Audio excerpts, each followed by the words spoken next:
أعوذ بالله من الشيطان الرجيم. بسم الله الرحمن الرحيم. إن أول بيت وضع للناس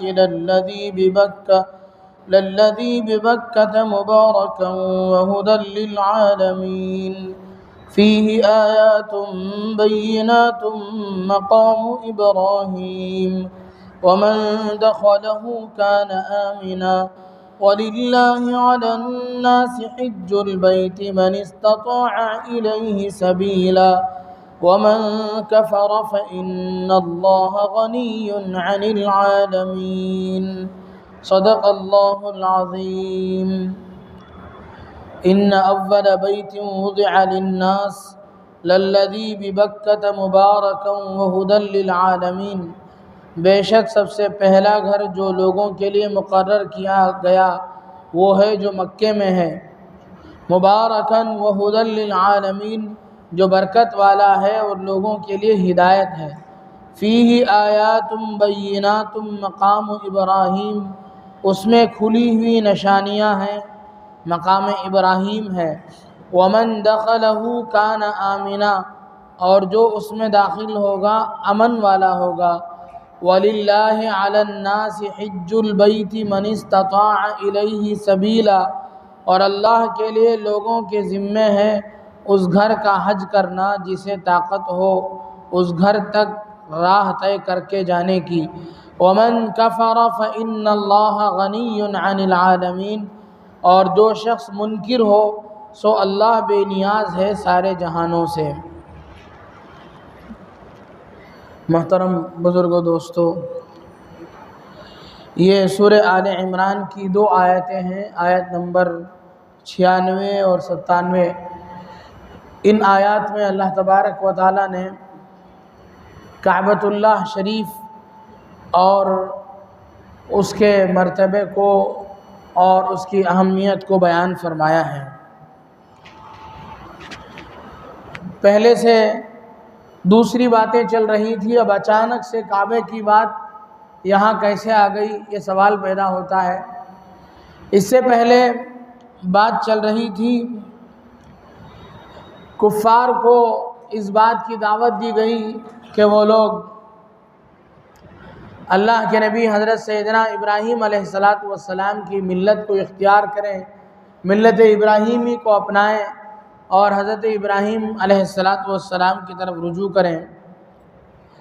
تو ملت ابراہیمی کا اتباع کرنے ہی میں یہ داخل ہے کہ کعبۃ اللہ کی عظمت اور اس کے احترام کے بھی قائل ہوں، اس لیے کہ حضرت سیدنا ابراہیم علیہ السلام کی ملت میں یہ چیز بھی داخل ہے۔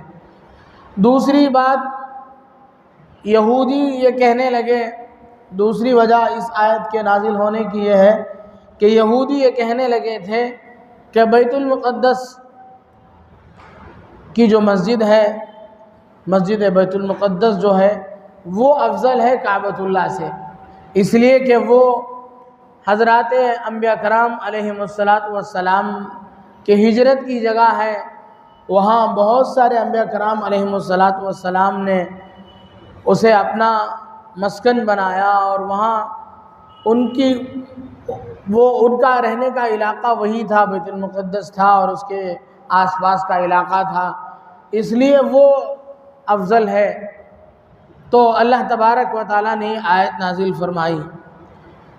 اس آیت میں اللہ تبارک و تعالیٰ نے کعبۃ اللہ کی بہت ساری فضیلتیں بیان فرمائیں۔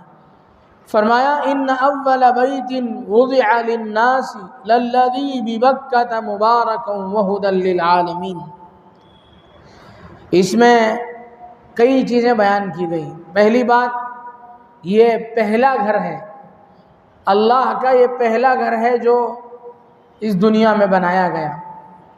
مورخین و مفسرین یہ کہتے ہیں کہ حضرت سیدنا آدم علیہ السلام کی پیدائش سے 2000 سال پہلے، بلکہ آسمان و زمین کے پیدا کرنے سے 2000 سال پہلے، جس وقت پوری جو زمین اس وقت ہے اس پورے علاقے میں پانی ہی پانی تھا، وہاں بلبلے کی شکل میں ایک چیز اللہ نے پیدا فرمائی اور پھر اسی کے نیچے سے کعبۃ اللہ کو پیدا فرمایا، اور اللہ تبارک و تعالیٰ کے عرش کے پاس ایک جگہ ہے، ایک مکان ہے جس کا فرشتے طواف کرتے ہیں، جسے بیت معمور کہا جاتا ہے۔ یہ اللہ تبارک و تعالیٰ نے فرشتوں کی طواف کی جگہ بنایا، اور اس کے بالکل محاذات اور اس کو بالکل مقابل میں زمین میں اللہ نے فرشتوں کو حکم دیا۔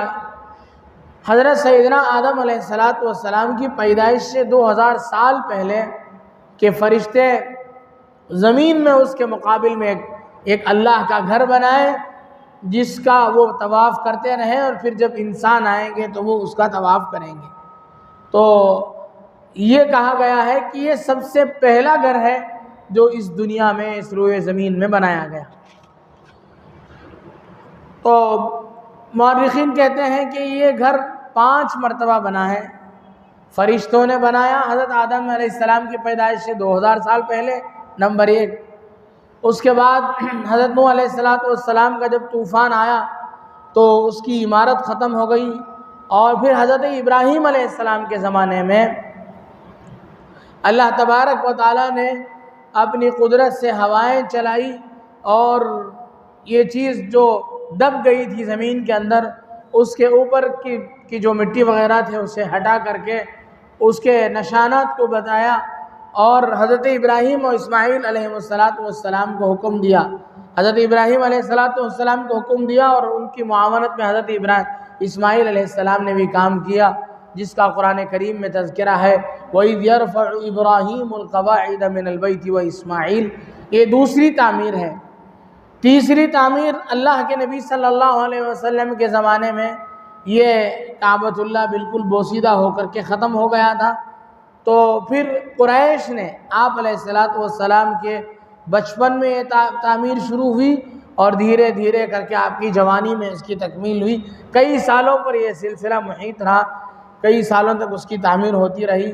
آپ علیہ السلام نے بھی بنفس نفیس اس میں شرکت کی ہے۔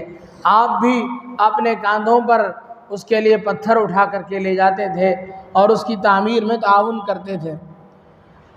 اور جب پورے کعبۃ اللہ کی تعمیر کا کام مکمل ہو گیا تو حجر اسود کو اٹھا کر کے اس کا جو مقام ہے، اس کی جو جگہ ہے، وہاں نصب کرنے کی بات آئی تو آپس میں اختلاف ہو گیا۔ سب قبیلے نے، سب لوگوں نے یہ کہا کہ یہ سعادت ہمارے حق میں آنی چاہیے، چنانچہ آپس میں عرب میں تو یہ مشہور ہے ہی کہ چھوٹی چھوٹی باتوں میں لوگ تلواریں نکال لیتے تھے، لوگ لڑنے مرنے کے لیے تیار ہو گئے، آپس میں لڑائی کا ماحول، رائے کا بازار گرم ہو گیا، ایک دوسرے سے لڑنے کرنے کے لیے تیار ہو گئے لوگ۔ تو پھر اللہ کے نبی صلی اللہ علیہ وسلم اس وقت موجود تھے، تو اس موقع پر ایک بڑے میاں نے ایک تجویز پیش رکھی کہ میں ایک بات کہتا ہوں، اگر آپ لوگ اسے سمجھ لیں، اگر وہ آپ لوگوں کے سمجھ میں وہ بات آتی ہے تو آپ لوگ لے لیں۔ تو سب لوگ بڑے میاں کی طرف متوجہ ہوئے۔ بڑے میاں نے کہا کہ ایسا کرتے ہیں کہ کل کو جو کعبۃ اللہ میں سب سے پہلے داخل ہوگا وہ یہ کام کر سکے گا۔ چنانچہ لوگ دوڑے ہوئے اگلے دن کعبۃ اللہ میں داخل ہوئے، تو کیا دیکھتے ہیں، سب سے پہلے میرے اور آپ کے آقا جناب محمد الرسول اللہ صلی اللہ علیہ وسلم وہاں تشریف فرما ہے۔ ابھی آپ کو نبوت نہیں ملی، وہ آپ کی جوانی کا زمانہ ہے، اور آپ علیہ السلام پورے علاقے میں سچے اور امانت دار کے طور پر مشہور تھے۔ آپ کو لوگ صادق اور امین کہتے تھے، سب آپ پر مطمئن تھے۔ تو سب نے آپ کو دیکھ کر کے چلایا کہ اوہو، یہ تو بڑا سچا اور امانت دار آدمی ہمیں مل گیا، ہم اس کے فیصلے پہ راضی ہیں۔ چنانچہ آپ علیہ السلام نے اس سعادت کو اپنے ہی حصے میں استعمال کرنے کے بجائے آپ نے بڑی اچھی رائے ان کے سامنے رکھی۔ آپ نے ایک چادر بچھائی اور کہا کہ ہر قبیلے کا ایک ایک آدمی اس چادر کو پکڑ لے، اور آپ نے اپنے دست مبارک سے حجر اسود کو اس پہ رکھا، اور لوگ، قبیلے کے لوگ اس چادر کو پکڑ کر کے کعبۃ اللہ شریف تک، جہاں اسے نصب کرنا تھا، وہاں تک لے گئے، اور پھر آپ نے اپنے دست مبارک سے اٹھا کر کے اسے وہاں نصب کر دیا۔ اس طریقے سے آپ کی نبوت سے پہلے آپ ایک بڑے جھگڑے کو رفع دفع کرنے والی شخصیت کے طور پر اب مشہور ہوئے، اور آپ علیہ السلام کا ایک بڑا کارنامہ اس وقت امت کے سامنے آیا۔ تو یہ دوسری تعمیر ہے، سب سے پہلی تعمیر فرشتوں کی اور یہ دوسری تعمیر۔ دوسری تعمیر حضرت ابراہیم علیہ السلام کی، یہ قریش کی تیسری تعمیر ہے۔ چوتھی تعمیر حضرت عبداللہ ابن زبیر رضی اللہ عنہ کے زمانے میں، جو ام المؤمنین حضرت عائشہ صدیقہ رضی اللہ عنہ کے بھانجے ہیں، ان کے زمانے میں حضرت عبداللہ ابن زبیر رضی اللہ عنہ تھوڑے وقفے کے لیے مکے کے حاکم بنائے گئے۔ اس موقع پر حضرت عبداللہ ابن زبیر رضی اللہ عنہ نے اس کی تعمیر کی، اور حضرت عبداللہ ابن زبیر رضی اللہ عنہ نے اس میں پہلے قریش نے جب کعبۃ اللہ کی تعمیر کی تو اس موقع پر قریش نے پیسے کی کمی کی وجہ سے کچھ حصے کو چھوڑ کر کے اس کا جو احاطہ تھا اسے کم کر کے بنا دیا۔ حتیم وغیرہ کا جو حصہ آج کل ہمیں نظر آتا ہے وہ بھی کعبۃ اللہ ہی کا داخلی حصہ تھا، اسے چھوڑ کر کے بنا دیا تھا۔ بعد میں جب خوشحالی آئی، حضرت عبداللہ ابن زبیر رضی اللہ عنہ نے اسے دوسرے انداز سے بنایا، تو اسے ذرا توسیع کر کے بنائی۔ اس کے بعد پانچویں مرتبہ جب اس کی تعمیر ہوئی، وہ مشہور ظالم حکمران حجاج ابن یوسف کے زمانے میں پانچویں مرتبہ اس کی تعمیر ہوئی۔ یہ 5 تعمیرات مشہور ہیں۔ بعض قول کے مطابق اللہ کے نبی فرشتوں کی تعمیر الگ ہے۔ اس کے بعد حضرت آدم علیہ السلام جب اس دنیا میں تشریف لائے تو اللہ تبارک و تعالیٰ کا حکم ہوا کہ آپ لوگوں کی عبادت کے لیے ایک اللہ کا گھر بنائیں۔ آپ اول الناس ہیں، اور آپ جو گھر تعمیر کریں گے وہ اول بیت وضع للناس ہوگا، یعنی ایسا گھر ہوگا جو لوگوں کے لیے بنایا جانے والا، عبادت کے لیے پہلا گھر بنایا جانے والا گھر ہوگا۔ تو حضرت آدم علیہ السلام نے پہلی مرتبہ اس دنیا میں پہنچ کر کے وہ کعبۃ اللہ کی تعمیر اللہ کے اشارے پر، فرشتوں کے بتلانے پر اس کو بنایا، کعبۃ اللہ کو بنایا۔ تو یہ قول یہ بھی ہے کہ حضرت آدم علیہ السلام نے بنایا۔ حضرت آدم علیہ السلام نے جب بنایا تو اس وقت اول بیت دنیا کا سب سے پہلا گھر ہے۔ اس کا مطلب کیا ہے؟ بعض لوگ کہتے ہیں کہ دنیا میں کوئی مکان نہیں بنا تھا، انسانوں کے لیے بھی نہیں، عبادت خانہ بھی نہیں، کوئی دوسرا مکان بھی نہیں، پہلا مکان ہی بنا تھا۔ تو بعض حضرات اس لیے پسند کرتے ہیں کہ حضرت آدم علیہ السلام چونکہ اللہ کے نبی ہیں، ان کی شان یہی ہو سکتی ہے کہ وہ اپنے گھر سے پہلے اللہ کا گھر تعمیر کریں۔ یہ حضرت عبداللہ ابن عمر وغیرہ کا قول ہے، اور دوسرے حضرات بھی اسی کے قائل ہیں۔ حضرت علی رضی اللہ عنہ وغیرہ کا قول یہ ہے کہ یہ اللہ کی عبادت کے لیے جو گھر دنیا میں بنائے گئے ان میں پہلا گھر ہے۔ لوگوں کے مکانات تو پہلے بھی بن گئے تھے۔ خیر، دونوں طرح کی گنجائش آیت کے ظاہر سے دونوں طرح کی گنجائش نکل جاتی ہے۔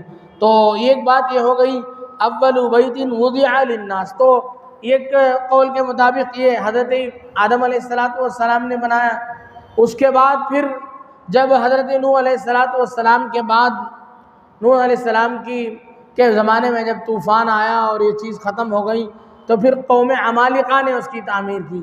پھر اس کے بعد جب یہ چیز ختم ہوئی تو پھر قبیلے جرہم نے اس کی تعمیر کی۔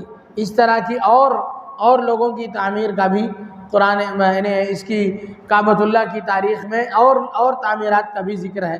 الغرض کعبۃ اللہ کو مختلف زمانے میں مختلف لوگوں نے تعمیر کیا ہے۔ حضرت سیدنا ابراہیم علیہ السلام کی تعمیر اول تعمیر نہیں ہے۔ اب اس اعتبار سے اگر دیکھیں تو یہودی جو کہتے تھے کہ بیت المقدس افضل ہے کعبۃ اللہ سے، تو کیسے ہو سکتا ہے؟ اولیت میں بھی یہ ہے، وہ پہلا نہیں ہے بلکہ یہ پہلا گھر ہے۔ اور حضرت ابراہیم علیہ السلام نے ہی اسے بنایا نہیں ہے، بلکہ حضرت ابراہیم علیہ السلام سے ہزاروں سال پہلے اب ہزاروں سال پہلے انبیاء نے بھی اور فرشتوں نے بھی بنایا، حضرت آدم نے بھی بنایا، اور اس سے پہلے فرشتوں نے بھی اس کی تعمیر کی ہے، تو اولیت بھی اسے حاصل ہے، جو ایک طرح سے فضیلت بھی ہے۔ اور بھی فضیلتیں اس میں بیان کی گئی ہیں۔ تو حضرت ابراہیم علیہ السلام نے جو کعبۃ اللہ کی تعمیر کی، اس کے 40 سال کے بعد بیت المقدس کی تعمیر ہوئی۔ کہتے ہیں کہ اس کے 40 سال کے بعد، تو ابراہیم علیہ السلام کے زمانے میں جو تعمیر ہوئی اس کے بھی بعد ہے بیت المقدس کی تعمیر، اس لیے اسے اولیت والی فضیلت بھی حاصل نہیں ہوگی۔ اور دوسری فضیلتوں میں آگے فرمایا وضع للناس للذی ببکہ، لفظ اس میں یہاں بکہ ہے۔ ہم لوگ عام طور سے مکہ کا لفظ سنتے ہیں، قرآن کریم میں مکہ کا لفظ بھی سورہ فتح میں موجود ہے، یہاں لفظ بکہ ہے۔ کہتے ہیں کہ عرب با اور میم ان دو حروفوں کے ایک ہی مخرج ہونے کی، ایک ہی جگہ سے یا قریب جگہ سے نکلنے کی وجہ سے ایک حرف کو دوسرے جگہ استعمال کرنے کے عادی ہیں، اس لیے وہ مکہ کو بکہ اور مکہ دونوں کہہ لیتے تھے۔ ایک تعویل تو یہ ہے۔ دوسری تفسیر یہ ہے کہ بکہ اس مقام کو کہتے ہیں جو دو پہاڑیوں کے صفا اور مروہ کے درمیان کا جو مقام ہے، جس میں کعبۃ اللہ ہے، وہ خاص مقام بکہ ہے، باقی پورا شہر جو ہے وہ مکہ ہے۔ بعض لوگوں نے کہا کہ نہیں، پورا حدود حرم اسے بکہ کہا جائے گا اور باقی جو شہر ہے اسے مکہ کہا جائے گا۔ صحیح اور راجح قول تو یہی معلوم ہوتا ہے کہ عرب میم اور با کو ایک دوسرے کی جگہ استعمال کرنے کے عادی ہیں، اس لیے اسے بکہ اور مکہ دونوں کہہ لیتے ہیں۔ تو فرمایا ببکہ مبارکن، مبارک برکت والا، اللہ تبارک و تعالیٰ نے اس گھر کو برکت والا بنایا، اس گھر کے اندر اللہ نے بڑی برکتیں رکھی۔ وَہُدًى لِّلْعَالَمِينَ، اور لوگوں کی ہدایت کا ذریعہ بنایا، لوگوں کی ہدایت کا ذریعہ بنایا۔ بہت سارے لوگوں کو اللہ تبارک و تعالیٰ نے اسے ہدایت کا ذریعہ بنایا، پوری دنیا سے لوگ اس کی طرف رخ کر کے نماز پڑھتے ہیں۔ اس کی بہت ساری فضیلتیں اسی میں معلوم ہو جاتی ہیں۔ آگے فرمایا فیہ آیات بینات مقام ابراہیم، اس میں بہت ساری نشانیاں ہیں، بہت ساری تکوینی اور تشریعی دونوں طرح کی نشانیاں ہیں۔ تکوینی نشانی کا مطلب یہ ہے کہ اللہ تبارک و تعالیٰ نے اسے بطور نشانی کے طور پر بنایا، اور شریعت کے اعتبار سے بھی، شریعت کے بہت سے احکامات کے اعتبار سے بھی، تشریعی طور پر بھی اس میں بہت ساری نشانیاں ہیں۔ تکوینی نشانیوں میں مقام ابراہیم ہے، وہاں مقام ابراہیم حضرت سیدنا ابراہیم علیہ السلام جس مقام پر کھڑے ہو کر کے کعبۃ اللہ کو تعمیر کر رہے تھے، اس میں ان کے نشانات قدم بن گئے ہیں، جسے مستقل الگ سے تعمیر کے طور پر بنایا گیا ہے، اسے کہتے ہیں مقام ابراہیم۔ یہ بھی ایک نشانی ہے۔ دوسری نشانی یہ ہے کہ اللہ تبارک و تعالیٰ نے اسے امن کی جگہ بنایا۔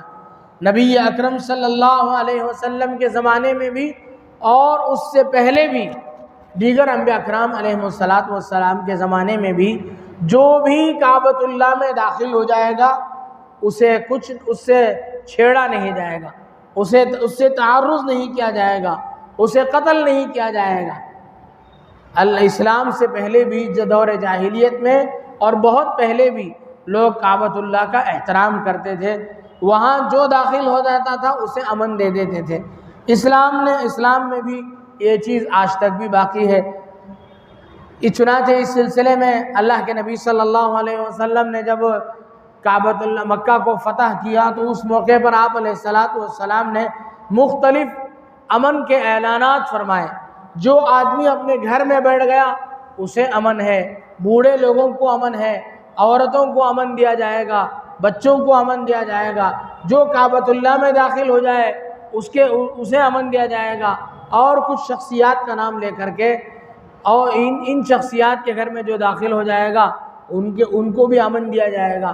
تو کعبۃ اللہ میں جو داخل ہوگا اسے بھی امن دیا گیا اللہ کے نبی صلی اللہ علیہ وسلم کے زمانے میں، اور نبی علیہ السلام نے اس کی بہت ساری باتیں بتائیں۔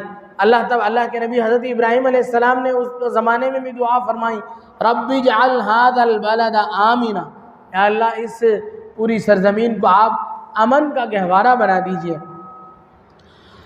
اور اللہ کے نبی صلی اللہ علیہ وسلم نے بھی یہ حدیث بیان فرمائی کہ آپ علیہ الصلاۃ والسلام نے فرمایا کہ مجھ سے پہلے کسی کے لیے جنگ اس میں حلال نہیں تھی، قیامت تک کے لیے جگہ قابل احترام ہے، میرے لیے بھی صرف تھوڑے وقت کے لیے حلال کی گئی، قیامت تک اللہ کی حرمت کی وجہ سے یہ یہاں قتل و قتال کرنا، جنگ و جدال کرنا حرام ہے، نہ اس کے کانٹے کاٹے جائیں گے، نہ اس کے گھاس اس کے شکار کو بھگایا جائے گا، نہ اس کی پڑی ہوئی چیز کو اٹھایا جائے گا۔ اگر کوئی شخص کسی دوسرے کی چیز پڑی ہے اسے اعلان کر کے اس کے مستحق تک پہنچانے کے لیے اٹھاتا ہے تو ٹھیک ہے، ورنہ وہاں کی پڑی ہوئی چیز کو بھی اٹھانے کی اجازت نہیں ہے، اس کی گھاس کو بھی کاٹا نہیں جائے گا۔ یعنی پورے حرم کا جو علاقہ ہے، حدود حرم ہے، اس کے بارے میں اللہ کے نبی صلی اللہ علیہ وسلم نے یہ حدیث بیان فرمائی۔ تو یہ امن کی جگہ ہے، جس میں آج بھی مسئلہ یہ ہے کہ حضرت امام ابو حنیفہ رحمۃ اللہ علیہ فرماتے ہیں کہ اگر کوئی آدمی حدود حرم کے اندر رہتے ہوئے کسی کو قتل کرتا ہے تو اس سے قصاص لیا جائے گا، یعنی بدلے میں اسے قتل کیا جائے گا۔ اگر کوئی باہر قتل کر کے اندر داخل ہو گیا تو اسے وہاں قتل نہیں کیا جائے گا، بلکہ اسے اس کا کھانا پینا سب بند کر کے باہر نکلنے پر مجبور کیا جائے گا، باہر نکلنے کے بعد اسے قتل کیا جائے گا۔ امام مالک اور امام شافعی رحمۃ اللہ علیہ فرماتے ہیں کہ نہیں، حدود حرم میں بھی دوسرے مسلمان کے قاتل کو قتل کر دیا جائے گا۔ الغرض کان آمنا جو لفظ ہے اس کا لحاظ رکھا گیا ہے کہ جو حدود حرم میں داخل ہو جائے گا اسے قتل نہیں کیا جائے گا۔ اسی طرح حج کی فرضیت، یہ بھی ایک فضیلت ہے، وَلِلَّهِ عَلَى النَّاسِ حِجُّ الْبَيْتِ مَنِ اسْتَطَاعَ إِلَيْهِ سَبِيلًا، جو آدمی اس تک پہنچنے کی صلاحیت رکھتا ہے، دو چیزیں ہیں۔ اللہ کے نبی صلی اللہ علیہ وسلم سے پوچھا صحابہ کرام رضوان اللہ تعالی علیہم اجمعین نے، من استطاع الیہ سبیلا، آپ نے قرآن کریم میں جو بتلایا گیا ہے کہ اس تک پہنچنے کی سبیل جو رکھتا ہے، طاقت رکھتا ہے، اس سے کیا مطلب ہے؟ آپ نے فرمایا زاد و راحلۃ، یعنی توشہ اور سواری، یعنی سفر کر کے جانے کا سفر خرچ اور سواری کا نظم ہو جائے تو اس پر حج واجب ہو جاتا ہے، اس پر حج فرض ہو جاتا ہے۔ ہمارے زمانے میں بھی ہم لوگ حج کا مطلب یہ سمجھتے ہیں کہ پورا پیکیج، پوری سہولت کے ساتھ یہاں ہم اپنے علاقے سے ہم وہاں پہنچیں اور پھر واپس آئیں جب تک کے لیے، اور اسی طرح جو چیزیں ہم لوگ سہولت کے ساتھ لا سکتے ہیں رشتہ داروں میں تقسیم کرنے کے لیے، جو کئی لاکھوں پر مشتمل ہے، اس سب کو ملا کر کے وہ اتنی طاقت ہے تبھی ہم حج کر سکتے ہیں، ہمارے اوپر حج فرض ہوتا ہے۔ اس کے بغیر اگر صرف جانے آنے کا خرچ ہو تو حج فرض نہیں ہے، ایسا سمجھتے ہیں، بالکل غلط ہے۔ حج جیسے ہی وہاں تک جانے اور آنے کی طاقت اور ایام حج میں وہاں رکنے تک کی جو ضرورت ہے، جتنے پیسوں کی ضرورت ہے، اتنے پیسے اگر ہمارے پاس آ گئے تو ہمارے اوپر حج فرض ہو جائے گا۔ اگر ہم تاخیر کریں گے تو تاخیر کرنے کا گناہ ہوگا، اور بغیر کسی عذر کے ہم تاخیر کرتے چلے گئے، اسی میں ہمارا انتقال ہو گیا، اللہ نہ کرے خدا نہ خواستہ، تو پھر ہم اللہ کے ہاں پکڑے جائیں گے۔ حدیث پاک میں بڑی سخت بات بتلائی گئی، اللہ کے نبی صلی اللہ علیہ وسلم نے فرمایا جس کو کسی سخت بیماری نے یا کسی ظالم نے یا کسی اور رکاوٹ نے کعبۃ اللہ تک پہنچنے سے نہ روکا ہو، اگر وہ حج کیے بغیر رک جائے تو مجھے اس سے کوئی پرواہ نہیں کہ وہ چاہے یہودی ہو کر کے مرے یا نصرانی ہونے کی حالت میں مرے۔ اللہ کے نبی صلی اللہ علیہ وسلم نے اتنی سخت ناراضگی اور برہمی کا اظہار فرمایا، اس لیے ہمیں اس سلسلے میں بہت محتاط ہونے کی ضرورت ہے۔ اولین فرصت میں اللہ تبارک و تعالیٰ جو طاقت دے، ہم لوگ دوسرے بہانے سے غلط نہ ہو جائے۔ بہت سارے لوگ بیرون ممالک میں جماعت میں جانے کے لیے بھی اخراجات برداشت کر لیتے ہیں اور اس کی طاقت بھی رکھ لیتے ہیں، لیکن حج فرض ہو جاتا ہے، حج نہیں کر پاتے ہیں، نہیں ہونا چاہیے۔ یہ فرض حج ہے، ہمارے اوپر فریضہ ہے ہمارا، اسے ادا کرنا ہمارے لیے بہت ضروری ہے۔ اس میں ہم تاخیر کریں گے، ہم لوگ کیا سمجھتے ہیں بچیاں ہیں، رشتے کی بچیاں ہیں، ان کی شادی ہو جائے، جو اپنے گھر کی جو بچیاں ہیں ان کی بھی شادی ہو جائے، یہ سب چیزیں اس میں شامل نہیں کی گئی۔ شریعت میں جو شادی کا جو تصور ہے اور جس طریقے سے صرف ایجاب اور قبول اور گواہوں پر جو مشتمل شادی ہے وہی اصل شادی ہے۔ ہم لوگ جو لاکھوں کے اخراجات کی جو شادی اور اس کا بہانہ کر کے حج سے جو دور رہتے ہیں یا بچنے کی کوشش کرتے ہیں، اللہ کے ہاں ہم باقاعدہ پکڑے جائیں گے۔ اس لیے حج میں ٹال مٹول کرنا اور آخر عمر میں پہنچ کر کے حج کرنے کی، پہلے زمانے میں یہ ہوتا تھا کہ لوگ پانی کے جہاز میں حج کرتے تھے، ان کے دماغ میں ہوتا تھا کہ پانی میں سمندر کا سفر ہے، پرخطر سفر ہے، جا رہے ہیں واپس آئیں گے بھی کہ نہیں، اس لیے بالکل آخری عمر میں کرنی چاہیے۔ الحمدللہ آج ایسی بات نہیں ہے، لوگ اللہ کا کرم ہے بہت جلد اس کے لیے تیاری کرتے ہیں، بلکہ آج کل عمرے میں چلنے کا رواج ہے۔ عمرے میں ہم لوگ جانے کے لیے تیار ہوتے ہیں یا نہیں، ٹور والے تشکیل کر کے ہم لوگوں کو تیار کر لیتے ہیں، خواہش دکھاتے ہیں، لوگ بہت دھڑلے سے بہت لوگ جا رہے ہیں۔ عمرہ ایک نفلی عبادت ہے، ہمارے اوپر قرضوں کا بوجھ ہے، ہم قرض دار ہیں، مقروض ہیں، یا ہمارے اوپر اللہ نہ کرے سودی قرضے ہیں، اس کے باوجود ہم عمرے کر رہے ہیں، اللہ کے ہاں ہمیں جواب دہی کرنی پڑے گی۔ ہرگز یہ جائز نہیں ہوگا کہ ہم عمرے پہ عمرہ کریں، عمرے کے سفر میں جائیں، ایک نفلی عبادت ہے، بس ایک اس کی حیثیت اتنی ہی ہے۔ ہاں اللہ کا گھر ہے، اللہ کے رسول کا دربار ہے، اسے دیکھنے کی خواہش کا ہمارے دل میں ہونا بالکل کہ اللہ کے یہ پسندیدہ چیز ہے، بہت اچھی بات ہے، ہمارے دل میں اس کی تمنا ہونی چاہیے۔ ایک مسلمان ہونے کی حیثیت، ایک مسلمان کی شان ہی یہ ہے کہ اس کے دل میں محبت ہو، یہ خواہش ہونا چاہیے، لیکن اس کا مطلب یہ نہیں ہے کہ ہم بہت سارے قرضوں کے مقروض بھی ہوں، بہت سارے سودی قرضے ہمارے ذمہ ہوں، ان سب کے رہتے ہوئے فرض حج نہیں، نفل عمرے ہم کر رہے ہوں، بالکل غلط ہے۔ شریعت فرق مراتب کو پسند کرتا ہے، اور شریعت میں جو الاہم فالاہم کی ترتیب ہے، سب سے اولین فرصت میں قرضوں کی ادائیگی ہمارے لیے بہت ضروری ہے۔ قرضہ ہم ادا کریں گے، باقی چیزیں بعد کی ہیں۔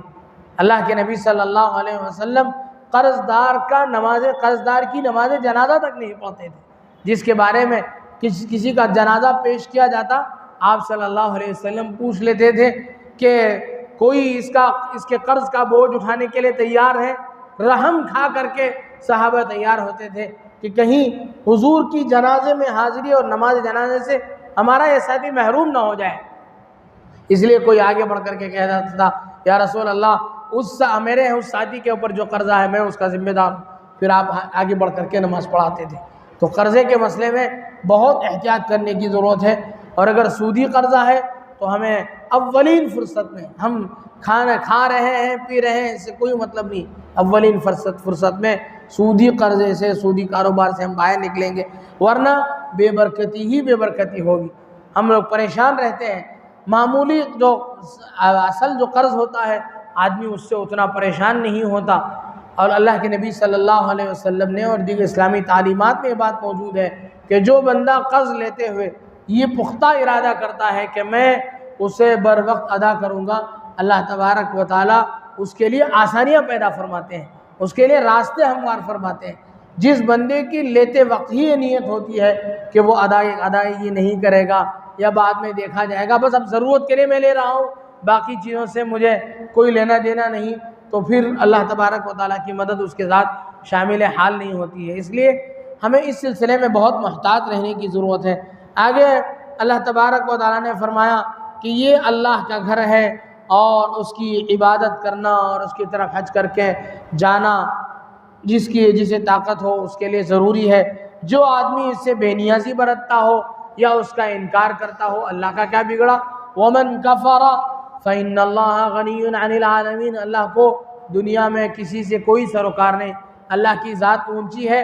ہمارے حج میں جانے کی وجہ سے یا ہمارے کعبۃ اللہ کی تعظیم کی وجہ سے یا اس کے طواف کی وجہ سے اس کی شان میں کچھ اضافہ یا اللہ کی شان میں کچھ اضافہ ہونے والا نہیں۔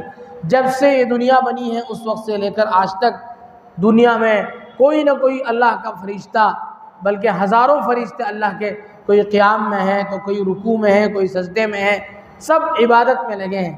اللہ تبارک و تعالیٰ نے جب انسانوں کو پیدا کرنے کی بات سامنے رکھی تو فرشتوں نے خود کہا تھا نحن نسبحک و نقدس لک، آپ کی تسبیح و تقدیس کے لیے، آپ کی تعریف کے لیے ہم ہیں، آپ کو انسانوں کو پیدا کرنے کی ضرورت کیا پڑی، آپ کیوں پیدا کر رہے ہیں؟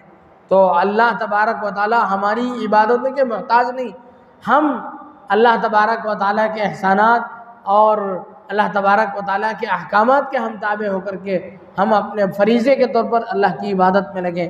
اللہ تبارک و تعالیٰ سے دعا ہے کہ اللہ تبارک و تعالیٰ ان آیات کے ذیل میں جو باتیں کہی گئی، کہنے والے کو بھی سننے والوں کو بھی عمل کی توفیق نصیب فرمائے، اور اللہ تبارک و تعالیٰ کے اس بارگاہ میں ہم سب کو حاضری کی سعادت کی توفیق سے مالا مال فرمائے۔ آمین۔ وآخر دعوانا الحمدللہ رب العالمین۔